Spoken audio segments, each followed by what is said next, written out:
thank you, Warren, for this opportunity to be here and to talk about the brain and how kids learn to read, what happens in their brain when they learn to read.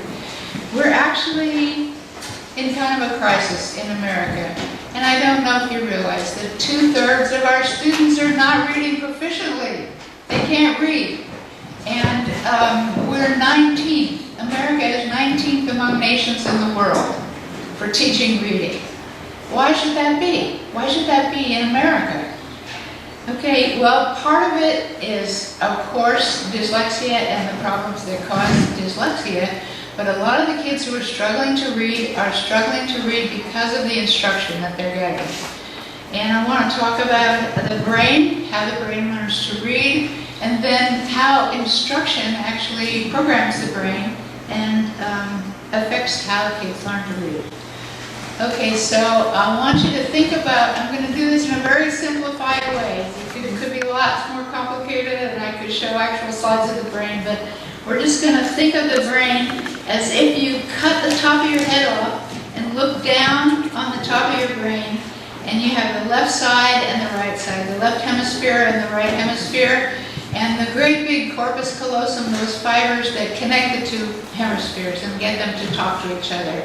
We used to think that there was no function of the corpus callosum until we cut it with epileptics and figured out that there are really two different sides of the brain, and they're really responsible for different kinds of activities, but they need to talk to each other. When you're born, you have all the stuff there in the left side of the brain to speak and to understand speech.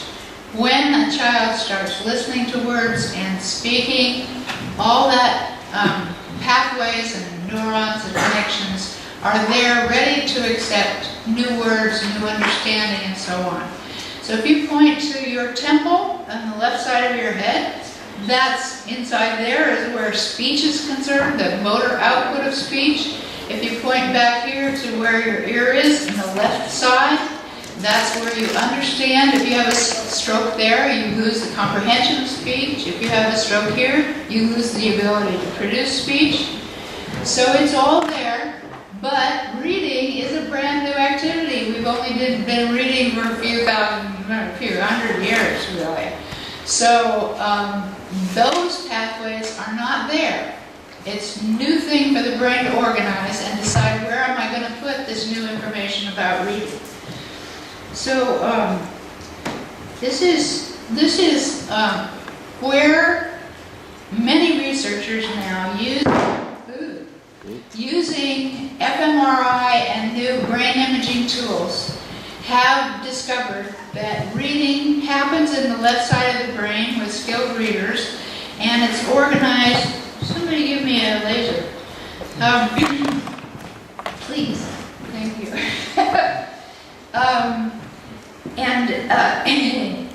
And it's all organized in the left hemisphere with skilled readers. And it goes from here to here to here. And to orient you a little bit, this is your nose up here. And this is the back of your head, which is where visual areas happen. If you bang your head falling down, you may see stars. That's why because you're hitting the visual area of the brain. So here's the left hemisphere, right hemisphere, and the corpus callosum. And this is where you want reading to occur. But what happens with kids who struggle to read is, again, from fMRI studies and studies of the actual brain while kids are reading, they're reading in the right hemisphere. The activation occurs in the right hemisphere. This happens with dyslexics and also with kids who are just struggling to read. I like to simplify things and say dyslexia is a particular problem. It needs particular intervention. But kids who struggle to read, those 2/3 of kids who are not reading in the United States, they're not reading because of the way they're being instructed, the way they're learning to read. And it's really hard to think of your fact as a teacher or a publisher or a creator of educational materials that you're actually creating something that's going to organize a child's brain. But that's really true. But the brain is very plastic.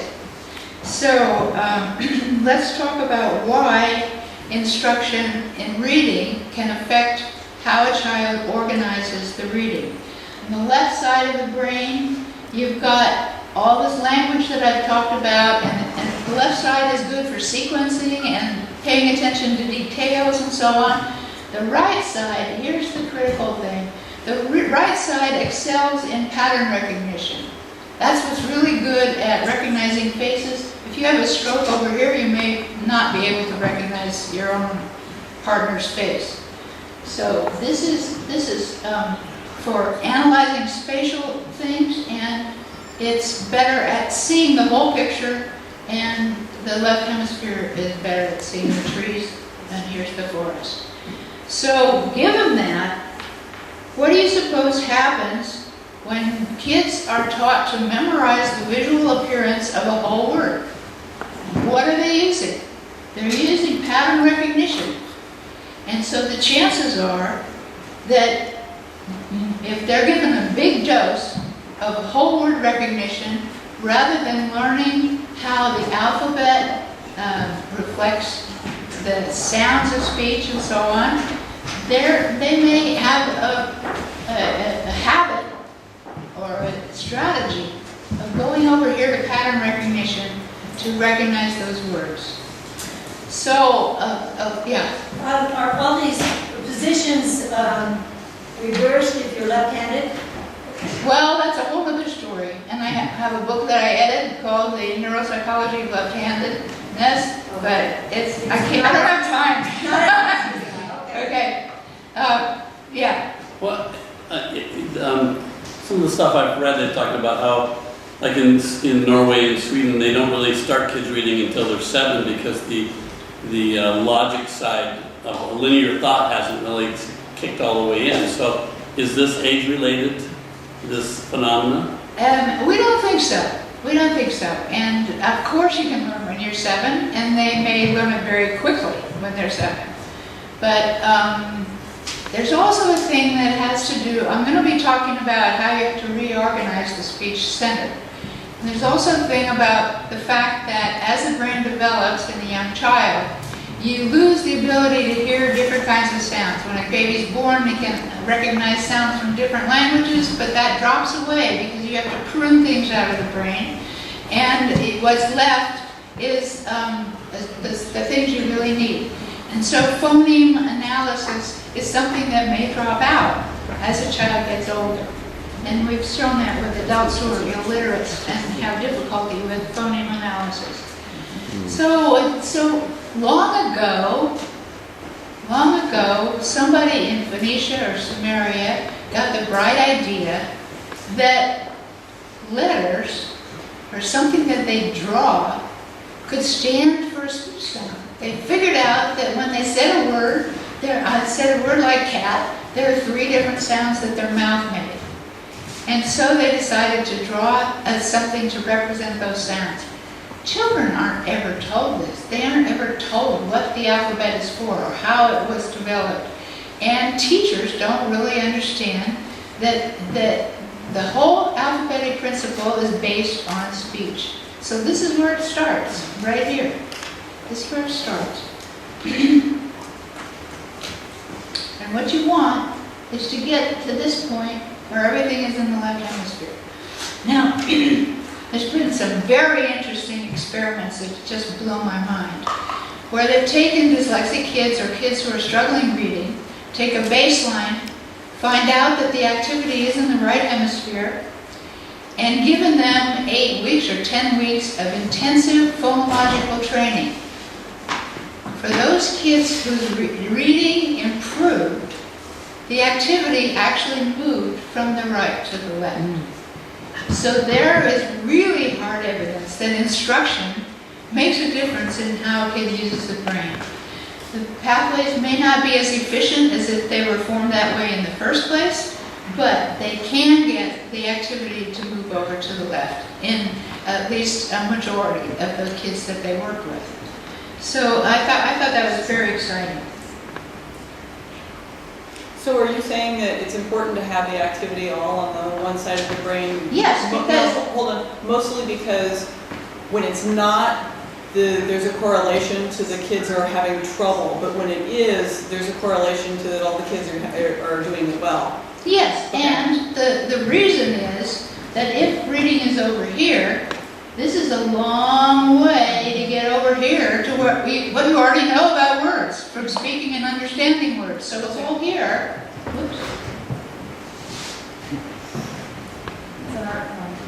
The first one, the button at the top. No, that's white. Yeah. It's dead. Sometimes it doesn't work. There it There you go.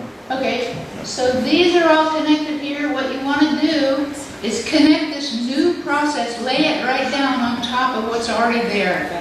That's got all your information about reading, about speaking, about understanding words, and so on.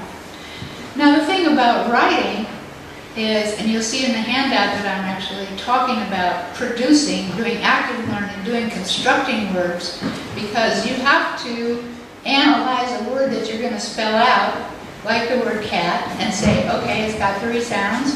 I'm going to have to represent k and a and t.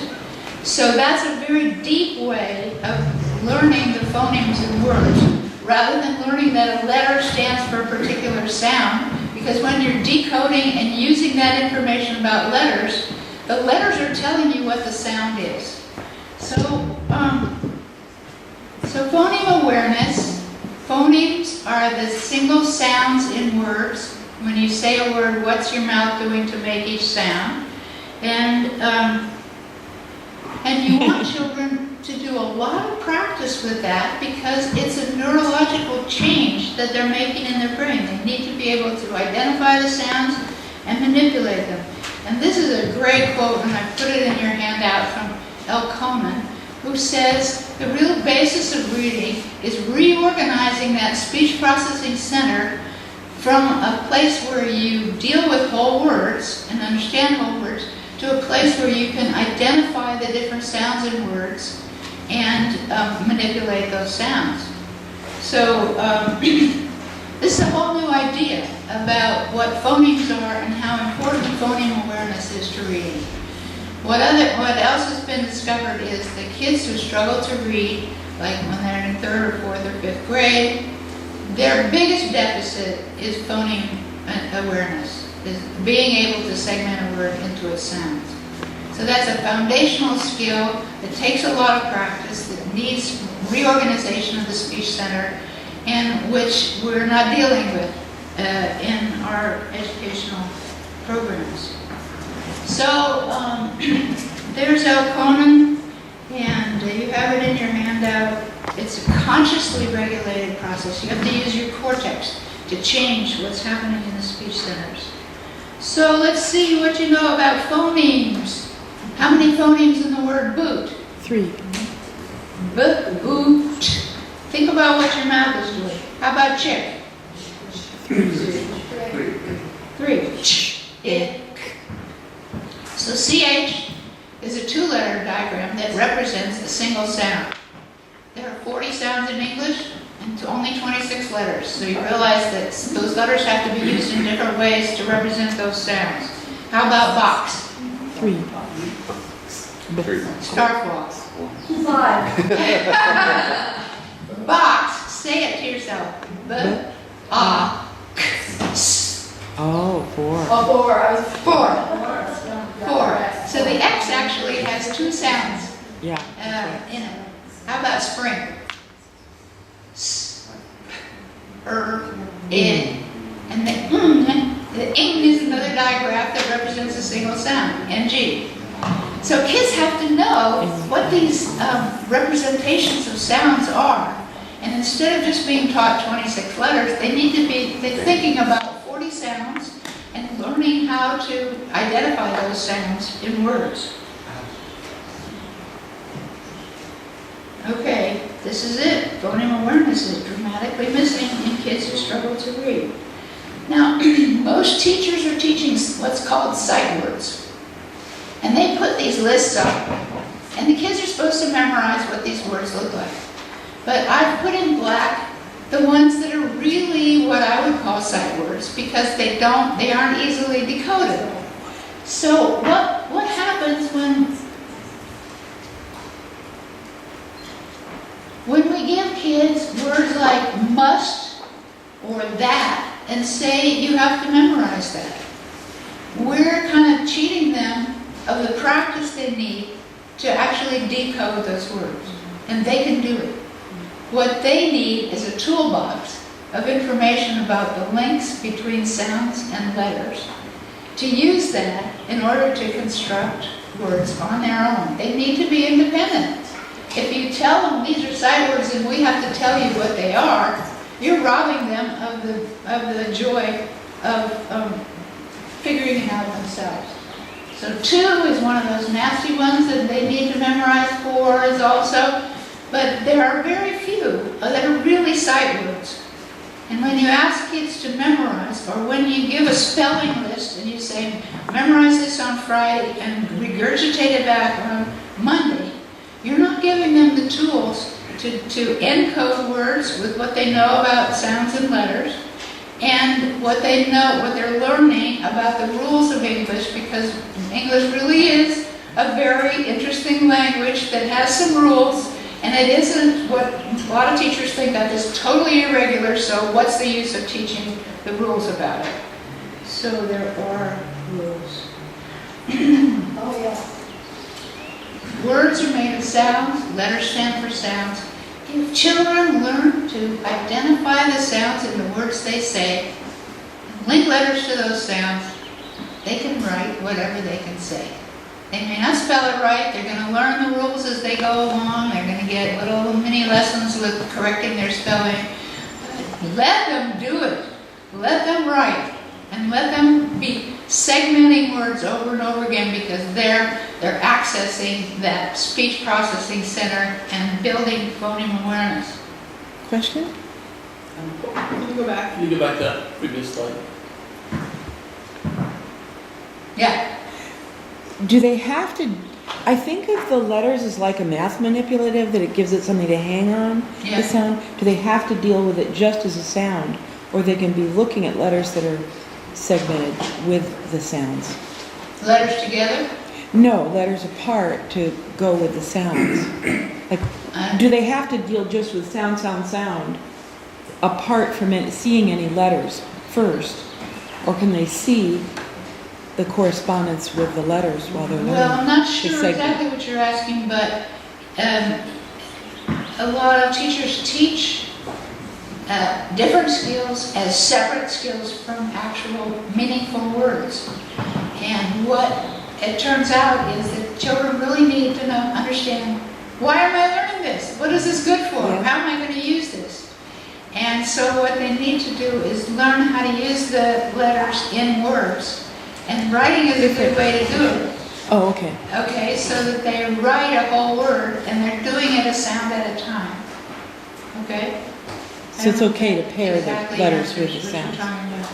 But, Jeannine, yeah, if I just could, that it's true that when it comes to phonological awareness, when you're trying to teach speech sounds, that should occur in absence of print at first.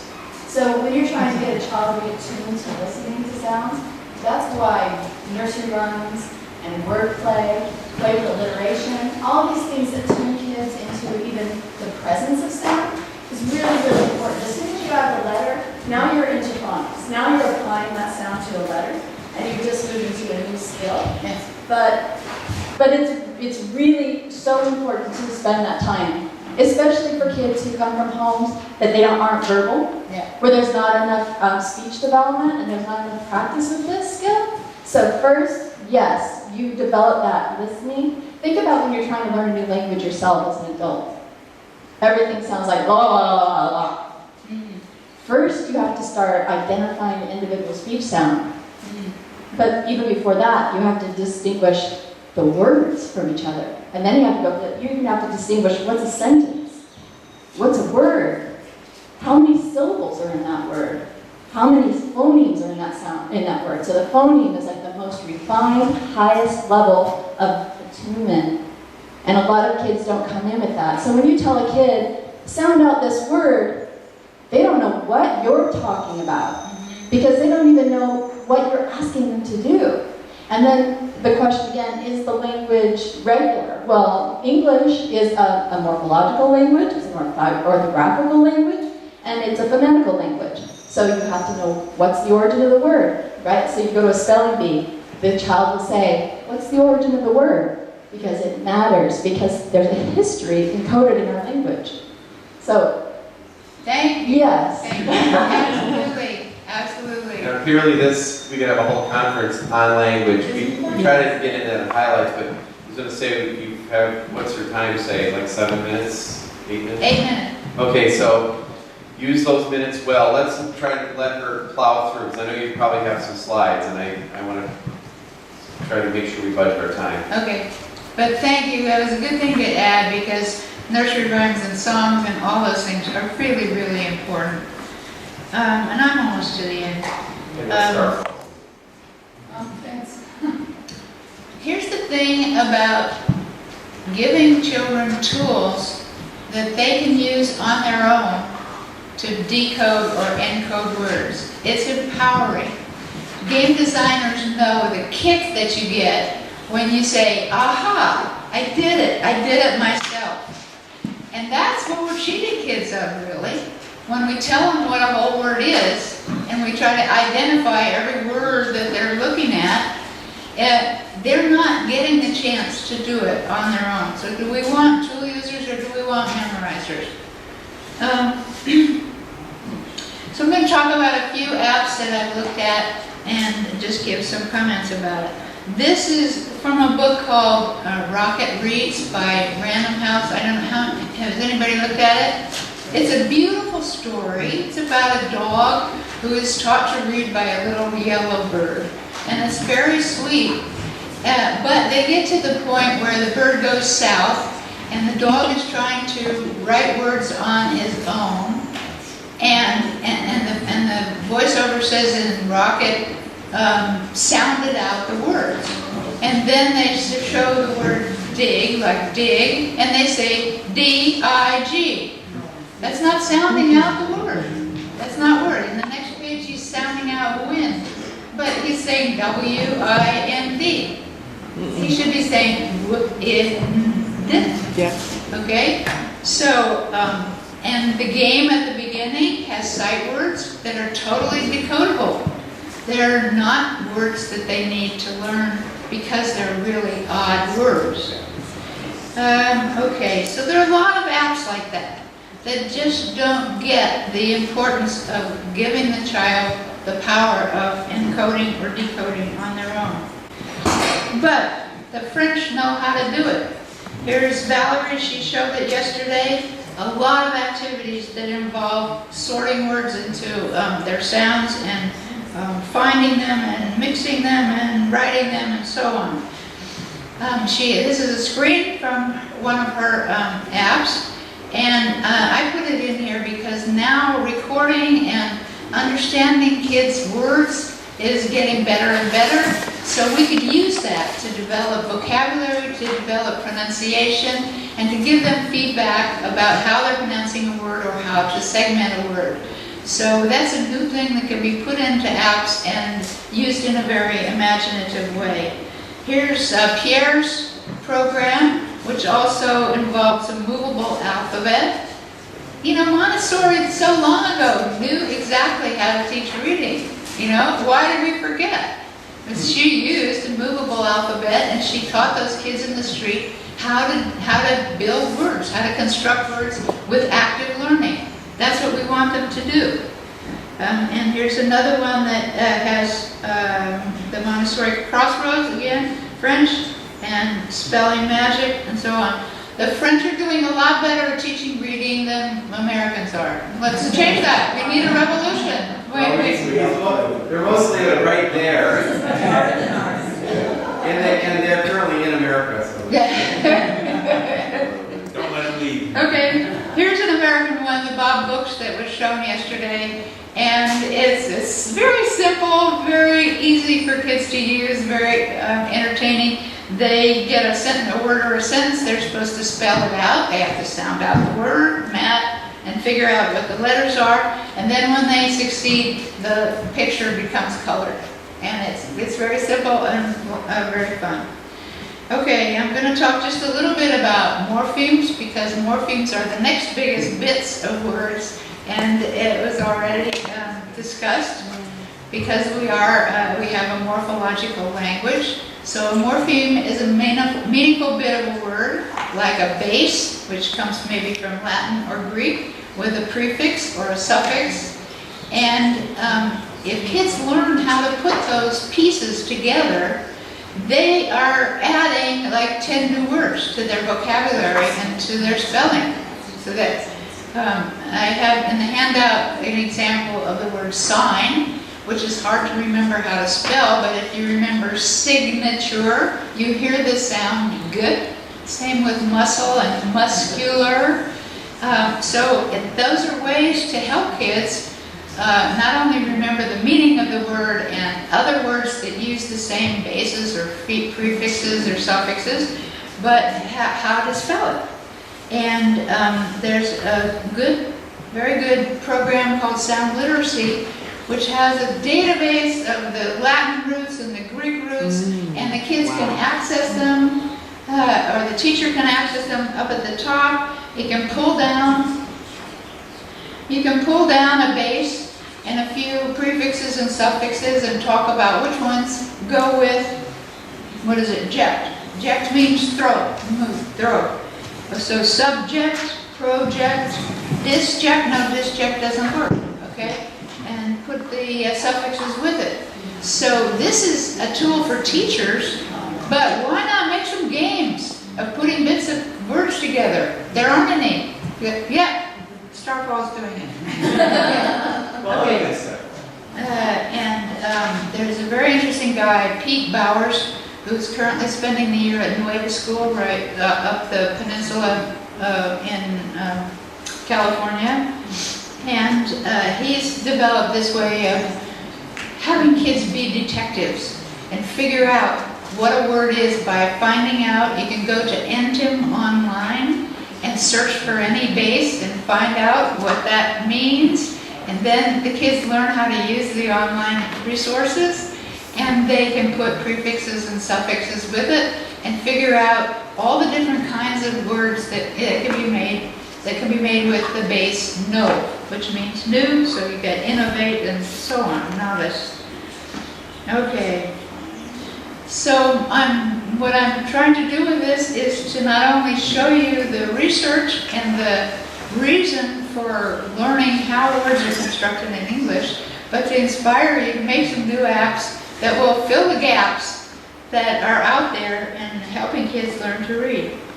I was working with some 8th graders and doing this Bowers task of figuring out words, and we were using the base lapis, which means stone, and lapis lazuli, which means blue turquoise stone. Lapidary, what does lapidary mean? Person who works with stone. Don't know? It's stone milk. I love it. That's what the 8th graders try to do. Okay, a lapidary is somebody who works with stones. Works with stones. Okay, how about lapidation? Got any ideas? Somebody being stoned. It means stoning someone to death. Yeah. So what else can you think of that uses the word lapis? So I asked these 8th graders. 10 seconds. Okay, this is it. I asked these 8th graders, and this guy raises his hand. He said, "How about relapse?" I said, "Relapse? How does that work?" He said, "Stoned again."